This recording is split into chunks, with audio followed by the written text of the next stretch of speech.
Hey, want to show your love for MSA in a cool way? Our bottles and notebooks are just what you need. Take a peek at the collection in the description and pick your favorites. Trust me, you'll love them. Hi, I'm Natasha from Croatia with a story of how love saved lives. Please like and subscribe to MSA. I was raised in a small, scenic village by my mom and grandma. Mom was unique, often acting strangely. For example, after a lady said my long auburn hair could make me a model, Mom cut it short at home, saying, "Short hair suits you better." And when I watched Disney movies, she'd remind me, "Real life isn't a fairy tale. If you find Prince Charming, run the other way." Grandma said Mom turned bitter after my dad left when she was pregnant. He vanished with his secretary, breaking all his promises. I always watched Disney movies at my best friend Tanya's house, as she found Mom's overreactions funny. Tanya would joke, "I'll hide your Romeo when you find him." Life wasn't too bad, but I struggled with one thing. While others had dreams and goals, I had no idea what my passion was. I tried everything: kayaking, pottery, video games, but nothing stuck.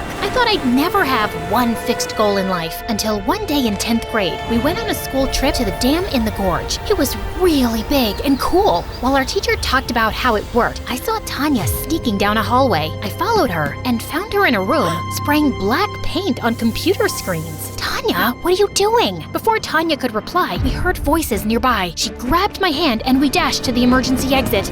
That was close. But why did you do that? They'll just replace those screens and you could get in trouble. It's because of what the dam's doing to nature. It's hurting the fish, and many villages were flooded for this to be built. I had no idea you were so involved in this. Yeah, I'm in an activist group now. We're trying to fix things. Come to our next meeting? I wasn't sure at first, but going to that meeting really opened my eyes. Our beautiful valley had changed so much because of the dam. I got involved with the activist group, handing out flyers and collecting signatures to take down the dam. It was tough, but it felt right, like I was finally doing something important. Then, Tanya told me she was leaving for Los Angeles with her dad for a month. Before she left, she handed me a key and a uniform for a risky plan. Don't ask me how I got them. We're gonna make a real difference, Natasha. Just go to the control room at the dam's office, upload this virus to shut down the dam temporarily. Nervously, I agreed. Dressed in a personnel uniform, I used the key to enter the control room. Suddenly, I heard someone walking toward the control room and I hid, only to see a guy from school named Luca. I jumped out of my hiding spot. "Luca, what are you doing here?" Oh, I'm just looking for my wallet.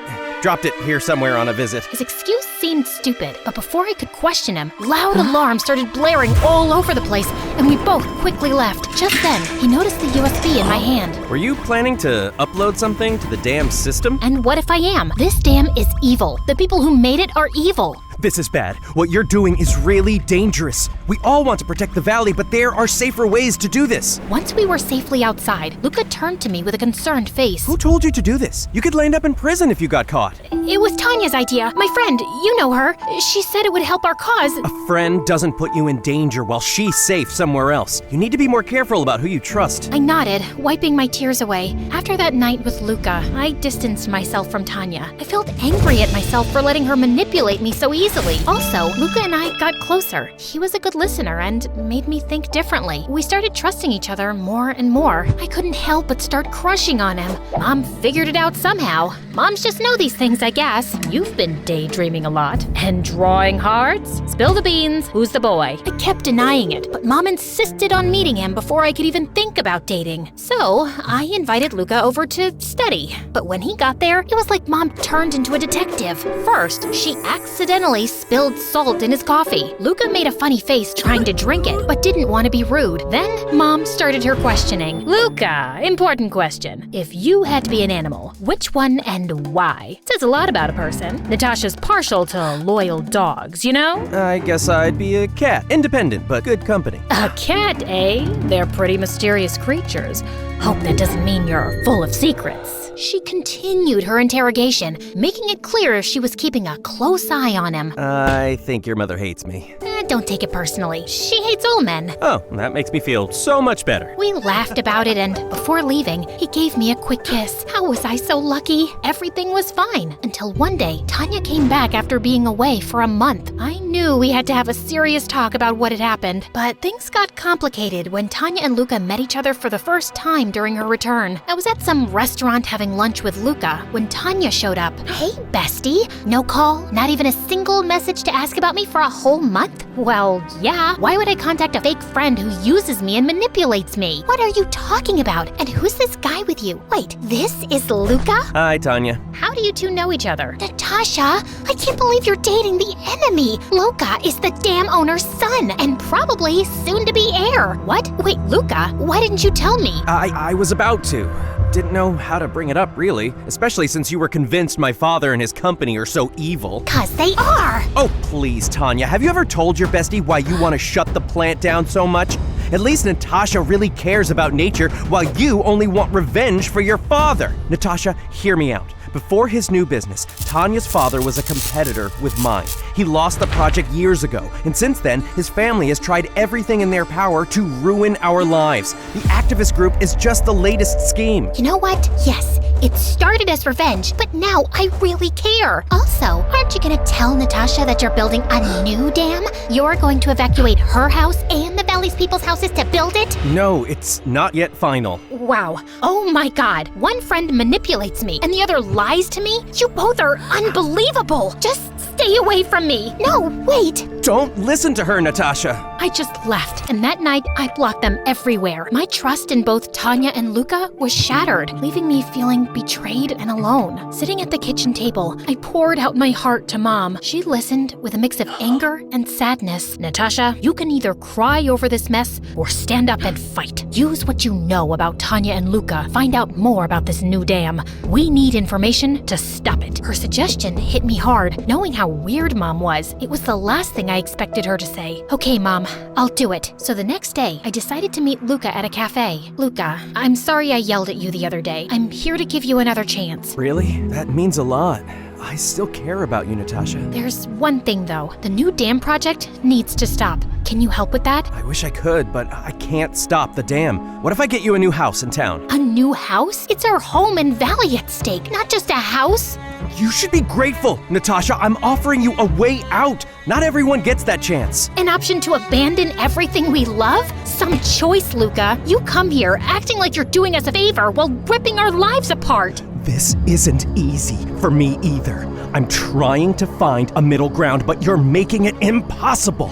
If we don't compromise, we'll both end up losing everything. I don't compromise with people who have no heart. You want to talk about losing everything? Talk to the families that have lived here for generations. You think I don't know what's at stake? But this is bigger than us, Natasha. Sometimes we have to play the hand we're dealt. And sometimes, Luca, we need to fold and walk away from the table. Until you're ready to really understand what's at stake, this conversation is over.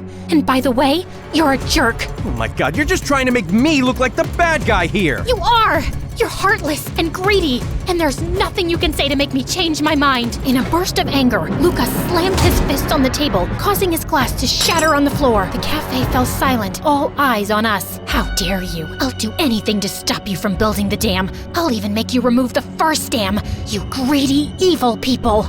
Luca got even angrier and started yelling. You don't get it! And he even tried to flip the table when the manager showed up and threw him out. I could hardly believe the crazy side to Luca I just witnessed. So I decided to reconnect with Tanya, and she apologized for lying to me. Together, we got to work. We organized protests, started a viral social media campaign, and gathered signatures for a petition. We held community meetings and gained media coverage, rallying support to protect our valley. And we got some attention, but it wasn't enough to stop the dam project, and the municipality told us to start evacuating. They offered to give us an apartment in the nearby town, but we refused. Facing the possibility of leaving our valley was really tough for everyone. It hit the elderly hardest, especially my grandma. It made her health get worse, and it landed her in the hospital. She spent 2 weeks there, and one day during my visit, she told me something crazy. Natasha, I need to tell you about your dad. He was involved in building the dam. What? Yes. He didn't leave because he fell in love with his secretary. He invested in the dam. scam. He's a rich businessman now, living in the city. Your mom kicked him out back then.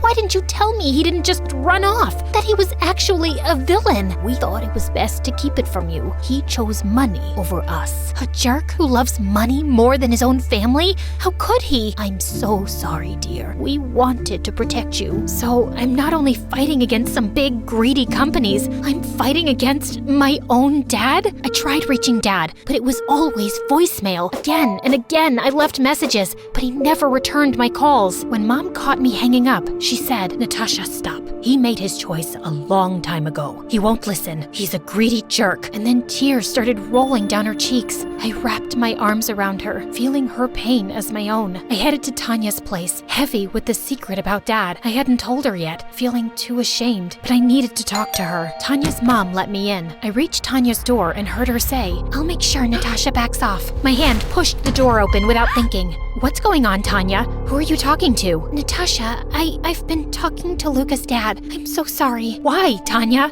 How could you do this to us?" "He threatened my family, Natasha. I had no choice." "You did have a choice, Tanya. You could have told me. We could have faced him together." "We can't fix this, Natasha. Wake up. The rich control everything. We're poor. We're nothing to them. I'm leaving town next week, and my family too. I'm done fighting a losing battle. I suggest you leave too. Sometimes you just have to admit that you've lost, and we've lost." "Stop it. You sound like you're giving some wise speech. You're just a liar, like Luca, his dad, and mine. Don't you dare call me again." I stormed out, my heart racing, and things got rougher from there. Weeks slipped by, and the valley started to empty. Families packing up their lives. I couldn't stand it. One day, I stood in the street yelling, "Why are you giving up? This is our home!" But they just kept on going, heads down, defeated. Tears blurred my vision as I watched bulldozers rumble closer.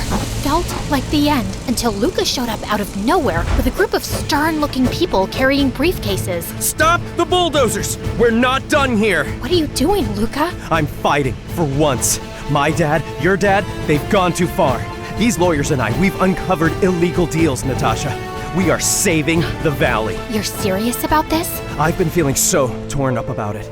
At the restaurant, I was just trying to get you to move away from this whole situation before you found out how deep your dad was involved. I knew that would only cause you pain. I'm sorry I overreacted that day, and I thought we would never win this fight, but now we can.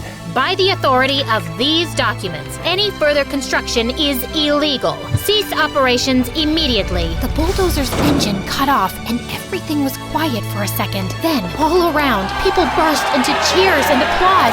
People were laughing and crying with joy around us. We had actually won. We had saved our home. I ran to Luca and hugged him so hard we almost fell over. I let go of my anger at Tanya. She was my friend, and I knew she felt trapped by the situation. As for Dad, nope, I never saw him, and I never wanted to. I just hoped that he would face justice for his crimes one day.